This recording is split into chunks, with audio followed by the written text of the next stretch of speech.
चौथी वल्ली के छठे श्लोक में यमाचार्य परमात्मा के बारे में बताते हुए बोल रहे हैं, यह पूर्वम तपसो जातम अद्भ्यः पूर्वम अजायत गुहां प्रविश्य तिष्ठन्तम यो भूतेभिर्व्यपश्यत एतत् वैतत्। परमात्मा ऐसा ही है, एतत् वैतत्। कैसा है वो परमात्मा? तो कहा यह पूर्वम तपसो जातम, यह तपसः पूर्वम जातम, जो तप से भी पहले से विद्यमान था। इस सृष्टि की उत्पत्ति परमात्मा के तप से हुई है। संध्या के मंत्रों में आता है, ऋतम च सत्यम च अभिधा तपसः अजायत। ये जो सारा जगत है और वेद ज्ञान है, ये ज्ञानमय तप से उत्पन्न हुआ है, परमात्मा के ज्ञानमय तप से उत्पन्न हुआ है। तो यमाचार्य कह रहे हैं, जिस तप के कारण ये सृष्टि उत्पन्न हुई, वह परमात्मा इस तप से भी पहले विद्यमान था। परमात्मा की नित्यता को बताने के लिए इस तरह से कथन किया जा रहा है। परमात्मा सदा से विद्यमान था। साधक के लिए परमात्मा की नित्यता का भान, परमात्मा की नित्यता का निश्चय होना एक अनिवार्य तत्व है। तो उसी के प्रयास में यमाचार्य कह रहे हैं, यह तपसः पूर्वम जातम, जो तप से पहले विद्यमान था, प्रकट था। आगे कहा अद्भ्यः पूर्वम अजायत, और जो जल से भी पहले विद्यमान था। इस संसार में जो प्राणी जगत है, चाहे वो मनुष्य हो चाहे पशु पक्षी हो, जलचर हो चाहे नभचर हो या थलचर हो, उनका जीवन पानी से प्रारंभ होता है। यदि पानी जल न हो तो उनका जीवन नहीं चल सकता। और आज के वैज्ञानिक भी एक दृष्टि से जब सृष्टि की व्याख्या करते हैं, सृष्टि उत्पत्ति की जो प्रक्रिया बताते हैं, उसमें भी जब इस भूमि पर जल आया, उसके बाद में ये प्राणी जगत उत्पन्न हुआ। तो जल की उत्पत्ति प्राणी जगत के पहले हुई। तो हम सबका कारण जल है, जल के आधार पर हमारा जीवन चल रहा है। तो परमात्मा के लिए कहा जा रहा है, वो इस जल से भी पहले विद्यमान था। परमात्मा पूर्ववर्ती था, पहले से विद्यमान था, ये हमको निश्चय होना चाहिए। जिस प्रकार हम अन्य प्राणियों की उत्पत्ति जल के बाद में स्वीकारते हैं, जिस प्रकार से इस सृष्टि की उत्पत्ति हम तप के बाद में स्वीकार करते हैं, इसी प्रकार से परमात्मा को न मानने लग जाएं। हम ये न मानने लग जाएं कि जल की उत्पत्ति के बाद में परमात्मा की उत्पत्ति हुई, और जो जल की उत्पत्ति के बाद में हुआ है वो परमात्मा नहीं हो सकता, वो ब्रह्म नहीं हो सकता। समाज में महापुरुषों को भगवान कहने का प्रचलन, उनको भगवान मानने का प्रचलन पर्याप्त मात्रा में हो गया है। जिन महापुरुषों को हम भगवान कहते हैं, परमात्मा का अवतार कह देते हैं, वो सब जल की उत्पत्ति के बाद में हुए हैं। उनसे पहले जल विद्यमान था, उनसे पहले ये सृष्टि विद्यमान थी, और सृष्टि उत्पन्न हुई उससे पहले तप भी हो चुका था। तो परमात्म तत्व तो वो है जो तप से भी पहले था और जल से भी पहले था। जो जो इनके बाद में उत्पन्न हुआ वो परमात्मा नहीं हो सकता। तो परमात्मा का निश्चय कराने के लिए आखिर क्या है परमात्मा तत्व, तो एक दृष्टि से व्याख्या की गई, जो तप से भी पहले विद्यमान था और जो जल से भी पहले विद्यमान था। पहले से विद्यमान था तो कहां था वो? किसी और जगह पर विद्यमान था, और हम उत्पन्न हुए, प्राणी उत्पन्न हुए, सृष्टि उत्पन्न हुई, ये किसी और जगह विद्यमान है। तो हमको परमात्मा की खोज कहीं और करनी होगी। उसके स्पष्टीकरण के लिए अगली पंक्ति में कहा जा रहा है कि गुहाम प्रविश्य तिष्ठन्तम यो भूते भी, यो भूते भी सह गुहाम प्रविश्य तिष्ठन्तम। अन्य प्राणियों के साथ, अन्य भूतों के साथ, प्रकृति के 5 भूतों के साथ और अन्य जीव जगत के साथ में जो विद्यमान है, और गुहाम प्रविश्य तिष्ठन्तम, और गुहा में प्रविष्ट करके जो ठहरा हुआ है, विद्यमान है। परमात्मा इस सृष्टि के पहले विद्यमान था, जल के पहले विद्यमान था, तो वो इस जल के अंदर ना हो ऐसी बात नहीं है। वो इस जल में भी विद्यमान है, सभी भूतों में विद्यमान है। प्राणियों की उत्पत्ति से पहले परमात्मा था, इसका यह अर्थ नहीं कि परमात्मा प्राणियों के अंदर विद्यमान नहीं है और हमको परमात्मा को कहीं और खोजने के लिए जाना है, किसी दूसरी जगह पर परमात्मा की खोज करनी है। परमात्मा कहां है, कहां हमारे को उपलब्ध हो सकता है? परमात्मा सर्वव्यापक होते हुए भी हमको कहां उपलब्ध होगा, उसकी तरफ संकेत करते हुए कहा गुहाम प्रविश्य तिष्ठन्तम। वो इस गुहा में, हृदय गुहा में प्रवेश होकर के ठहर रहा है, विद्यमान है।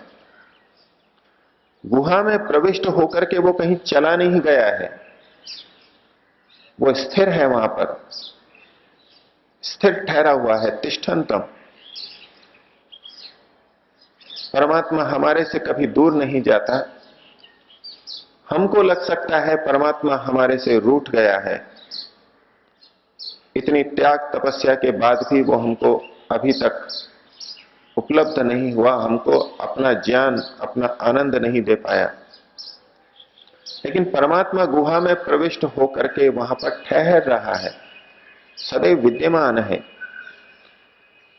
ये आश्वस्ति, ये निश्चय साधक के मन में होना चाहिए, परमात्मा तो सतत मेरे पास में है और हर प्राणी के अंदर विद्यमान है। जैसे मेरे अंदर विद्यमान है, ऐसे हर प्राणी के अंदर विद्यमान है और सृष्टि के हर भूत के अंदर विद्यमान है।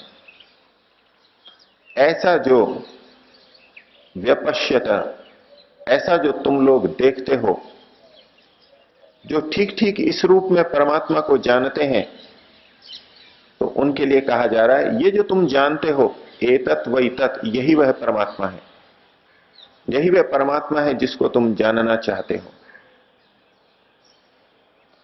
तो प्रश्न उठेगा कि जब परमात्मा हृदय गुहा में हमारे पास में है और सतत विद्यमान है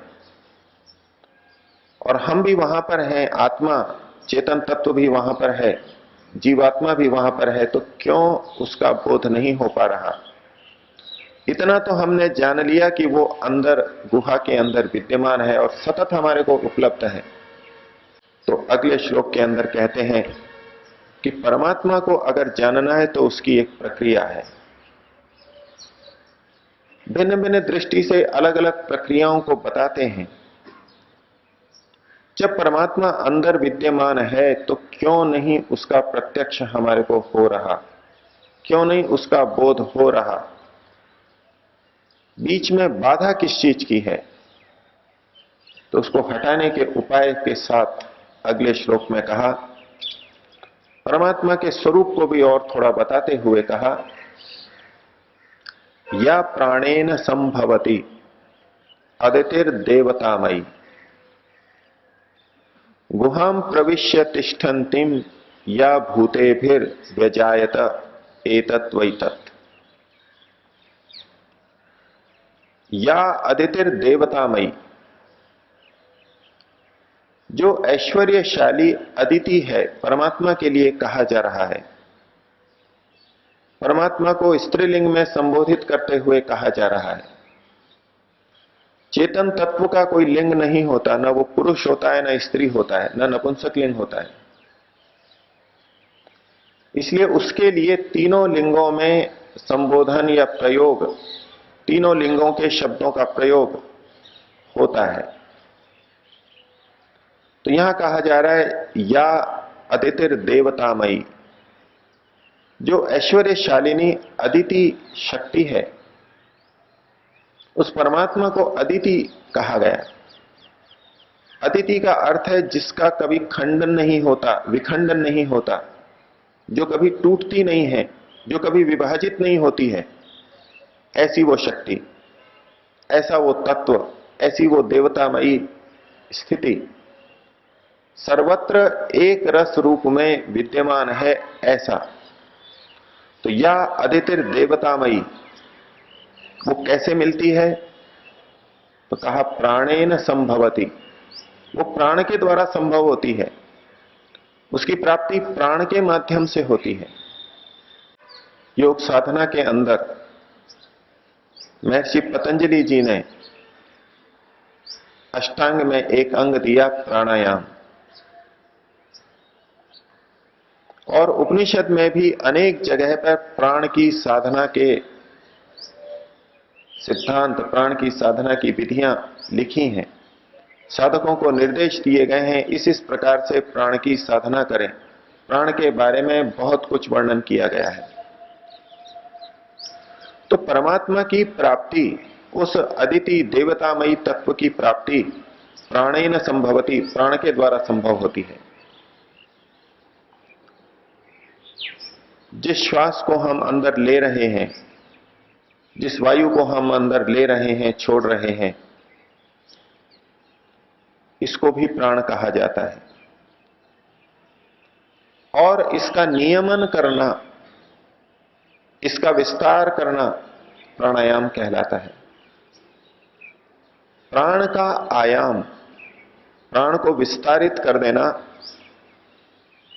और प्राण को नियंत्रित कर लेना, नियमित कर लेना, इसके माध्यम से उस परमात्मा को पाया जा सकता है।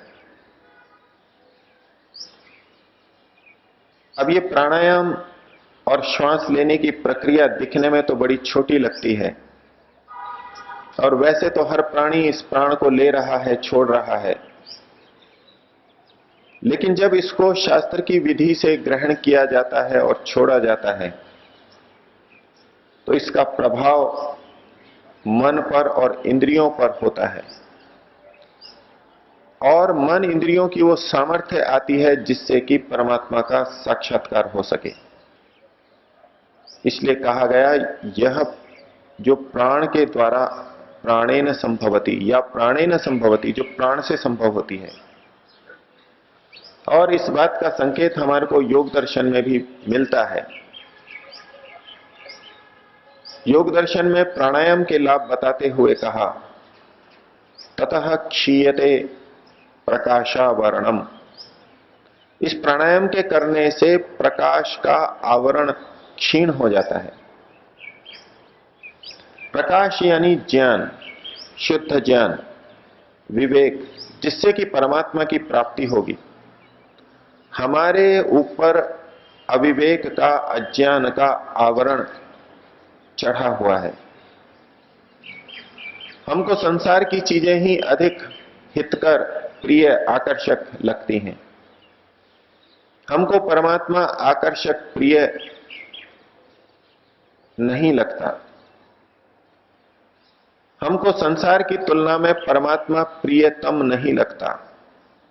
हमको परिजनों की तुलना में परमात्मा अधिक प्रिय नहीं लगता। कारण है हमारा अज्ञान। हमारे ज्ञान के ऊपर आवरण, मलिनता चढ़ी हुई है। और जब तक वो मलिनता है, परमात्मा का साक्षात्कार हमको नहीं हो सकता। तो इस गुहा के अंदर रहते हुए भी, आत्मा के अत्यंत निकट रहते हुए भी परमात्मा का ज्ञान इस अज्ञान रूपी आवरण के कारण नहीं होता। और इस आवरण को काटने का काम ये प्राणायाम करता है।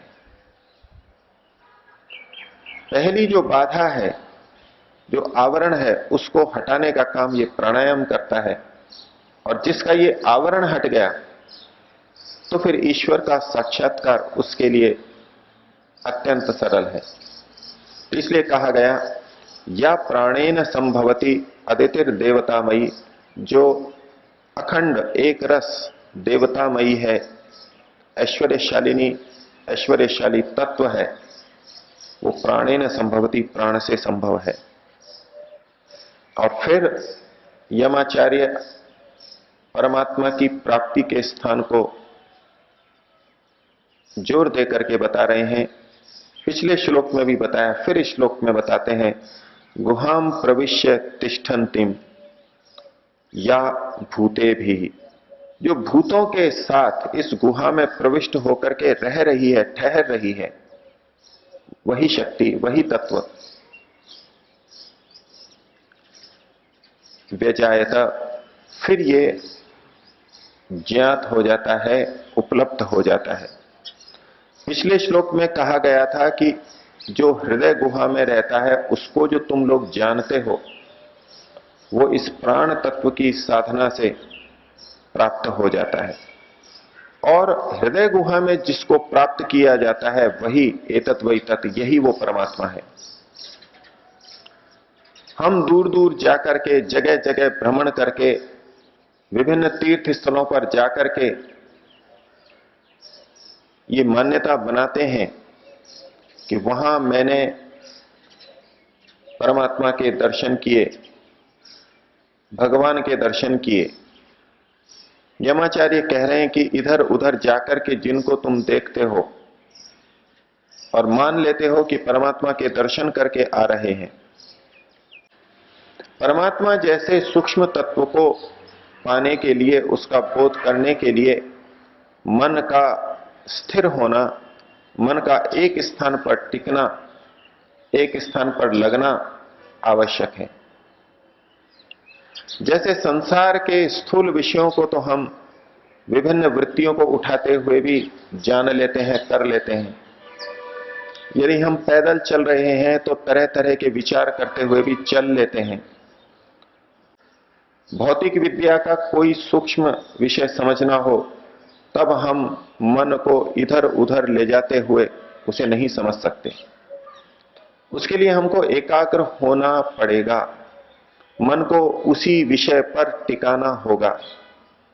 और परमात्मा जैसे सूक्ष्म तत्व को यदि हमें जानना है, तो उसके लिए कितनी अधिक एकाग्रता, धारणा शक्ति की स्थिति आवश्यक है, वो हम कल्पना कर सकते हैं। तो परमात्मा को जानने के लिए प्राणायाम एक तरफ हमारे अज्ञान को हटाता है, और दूसरी तरफ मन को एक स्थान पर टिकाने की सामर्थ्य भी देता है।